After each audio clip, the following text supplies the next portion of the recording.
Good evening, welcome to South Asia Newsline. I'm Avneet Arora. Here are the top stories we are tracking for you on Tuesday, the 16th of September. Chinese Premier arrives in Sri Lanka to expand regional ties ahead of India visit. Taliban suicide attack on NATO troops kills 3 in Afghanistan.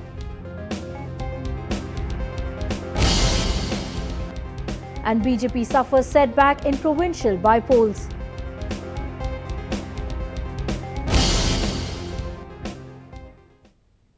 And now for all the details, the Taliban-led targeted attacks on foreign troops continue unabated in Afghanistan. A suicide bombing left at least 3 NATO soldiers dead on Tuesday.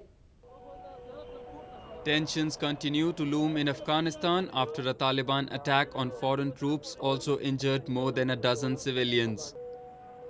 A huge explosion rattled windows in capital Kabul early on Tuesday, tearing through cars on the main airport road near the US Embassy. The blast happened after a Taliban suicide car bomber rammed into a military convoy of the NATO-led International Security Assistance Force during the heavy rush hour traffic. صبح طرف دفتر میرفتیم که حادثه شد اما ندیدم که حادثه توسط چی شد. یک بسیار هیبتناک یک صدا شد که دیدیم تخریباتش مردم زخمی‌ها را و موترها لاش‌ها را دیدیم که زیادترش خارجی بود. The attack is seen as part of the Taliban's spring-summer offensive. The militant group has stepped up violence in Afghanistan as the foreign troops prepare to withdraw by the end of 2014. محل واقع تا حال 16 واقع به شفاهی و جبهه‌خان انتقال گردیده که 10 تن از هموطنان ما داخل بستر تحت تلویح بستر قرار دارند و متباقی فعلا در اتاق حاضر میباشند. At least 60 NATO service members, including 43 US and 6 British troops, along with 11 soldiers from other countries, have been killed since the beginning of this year in the country. This has raised serious challenges to the war-torn nation's future after a nearly 13-year-long US operation, which ousted the Taliban regime and restored democracy in 2002.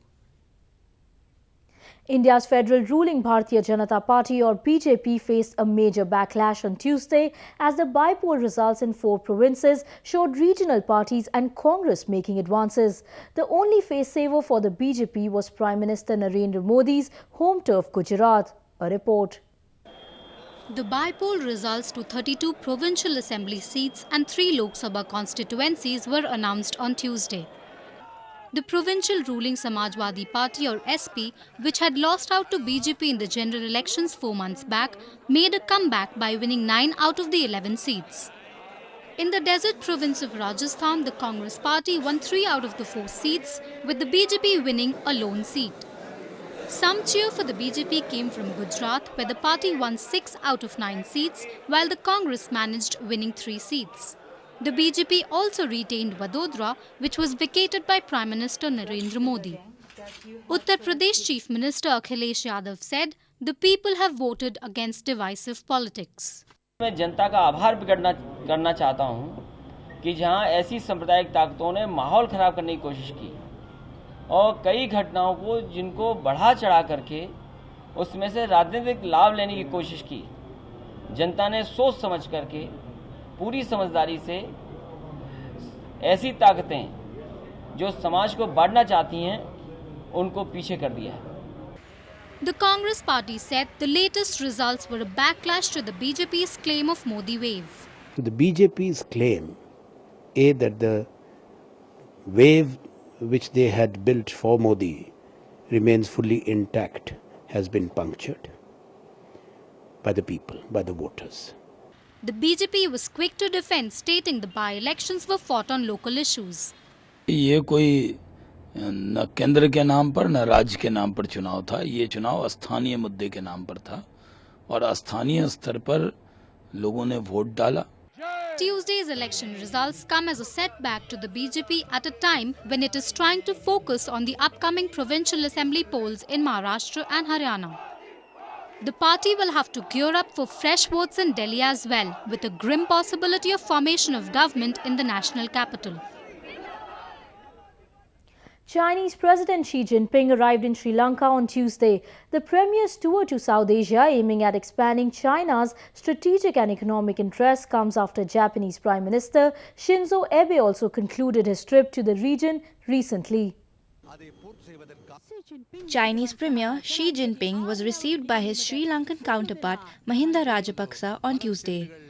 President Jinping was greeted with a traditional welcome ceremony at the Colombo International Airport.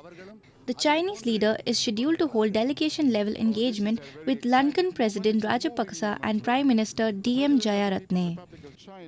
The two countries are also expected to sign more than 20 bilateral agreements to build cooperation in political, economic, cultural and social spheres. Colombo is also seeking a free trade agreement with Beijing during the visit, the first by a Chinese premier to Sri Lanka in 28 years. President Xi Jinping is on a South Asia trip with an aim to expand its reach in the region. He completed his visit to Maldives on Monday, where his country intends to seek support for China's 21st century maritime Silk Road that looks to secure trade routes largely through economic diplomacy. President Xi Jinping, who cancelled his visit to Pakistan due to the political crisis in the country, will be travelling to India on Wednesday. Chinese President Xi Jinping is expected to commit billions in new investments in India on projects including high-speed rail and smart infrastructure. The Premier will kick off his maiden trip to India from Wednesday. Our political editor Smita Prakash has more on this report. India is gearing up to welcome the first important head of state to the country after the new Narendra Modi government was sworn into office in May this year. President Xi Jinping's first stop will be in the western Indian state of Gujarat, not only Mr. Modi's home state, but where China has made huge investments. A lot of expectations from the visit. There is a great deal of promise that both the governments have held out about taking this relationship forward in a very purposeful fashion. The new Indian government's focus is to revive the Indian economy, with Prime Minister Modi promising smart cities and to reinvigorate the Made in India label. Key to this plan is cooperation with China and Japan, both of which are keen to take a slice of the investment on offer in India. China and Japan are in a tussle to rebuild India's aging rail network with their respective new technologies. Earlier this month, Japan's Prime Minister Shinzo Abe welcomed Mr. Modi to Tokyo and committed an injection of $35 billion over the next 5 years. But China is a key player and is certain to bring its own strategic investment blueprint to this key visit. Regardless, the Modi government is not keen on getting drawn into choosing one side. We have maintained categorically that no country is our enemy country. All our countries, in fact, have to move together to see to it that well-being of Southeast Asia comes into forefront. And today what India needs is investment. And thankfully, be it Japan, be it China, investments are coming from all the areas only because of the fact that the Modi government has been successful in bringing about a sense of confidence amongst the investors. China and India still have a border dispute in the Himalayan region. Most recently, their armies were locked in a 3-week standoff in May last year. Both sides, though, have agreed to a drawdown and set up teams to re-establish peace. It's a sign of a warming bilateral relationship, one only expected to grow tighter during these top-level talks.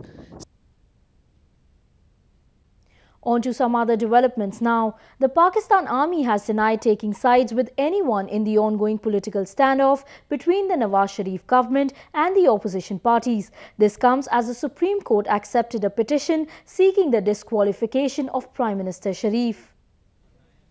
The petition filed by cricketer-turned-politician Imran Khan's Pakistan Tehreek-e-Insaf or PTI was accepted by the Apex Court on Monday. It said Prime Minister Sharif had misled the National Assembly last month about the army chief's role as a facilitator for negotiations with the parties protesting in Islamabad. Despite the army chief holding negotiations with both Khan and Tahirul Qadri, Prime Minister Sharif had blamed the army of not mediating to end the demonstrations. Amid the latest ruling by the Supreme Court, the Pakistan Army reiterated of not being involved in the ongoing crisis. The army has maintained its stance from the beginning that this is a political issue and should be resolved politically. The army cannot afford to take the side of one party because it is the entire nation's army. Army spokesperson Major General Asim Bajwa said. The Pakistan Army has repeatedly been under a cloud of suspicion due to its dubious role in the anti-government protests. Many believe the army may use the standoff to extend its control over the Sharif regime. India has promised a $100 million export credit to Vietnam for defence deal. Both the countries have agreed to strengthen bilateral cooperation in key sectors as they mark the 40th anniversary of their diplomatic ties. Indian President Pranab Mukherjee gifted a sapling of the holy Bodhi tree to his Vietnamese counterpart Trung Tan Sang in capital Hanoi on Tuesday. The two country heads later jointly planted the offshoot of the tree, which has religious significance in Buddhist-dominated Vietnam. President Mukherjee also met Prime Minister Nguyen Tan Dung during his first visit to the country. Both countries also agreed to carry forward the ties in fields including defense and security cooperation, economy, science and technology, people-to-people links, technical and regional assistance. Recalling the robust cultural and historic ties the two countries enjoy, President Mukherjee said the relationship is one that stood the test of time. Our relations have never been better than they are today. Our strategic partnership has blossomed into robust, mutually rewarding, multifaceted relationship. Our cooperation at regional and multilateral fora constitute one of the strong pillars of its strategic partnership. It has been reinforced by regular exchanges at the highest political level and the institutional mechanism that we have created. President Mukherjee, who began his Vietnam visit on Sunday, also took time off to attend the famous Thang Long Water Puppet Theatre in Hanoi. The Indian president's visit also marks the 40th anniversary of bilateral ties between the two countries. India and Vietnam enjoy robust trade relations, which stood at $8 billion so far in 2013-14. The trade volume is expected to reach $15 billion by 2020. He has the world at his feet. After impressing fans globally, it was time for India calling for this Hollywood star. Take a look. Arnold Schwarzenegger made a quick trip to India on Monday. The 67-year-old actor met Tamil Nadu Chief Minister Jayalalitha in provincial capital Chennai. Schwarzenegger was in the country for the music launch of Tamil movie I. The Hollywood action star attended the starry event alongside superstar Rajinikanth, filmmaker Shankar and music maestro A.R. Rahman. The former governor of California later took to a microblogging site to express his gratitude for the fans in India.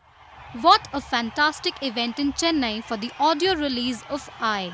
To the incredible fans in India, thank you, thank you, thank you, he said. Tamil actor Surya also met the Terminator star at a local gym. The makers of the film I organized a bodybuilding act as a tribute to Schwarzenegger, who is a bodybuilding legend. Actor Vikram plays a bodybuilder in I who aspires to win Mr. Tamil Nadu title. The film also stars Amy Jackson and Upen Patel.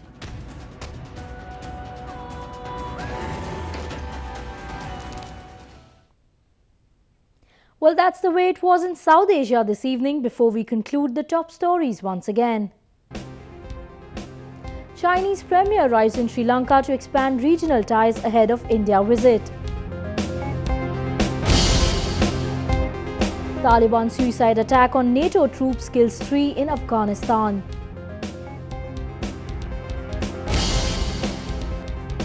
And BJP suffers setback in provincial by-polls.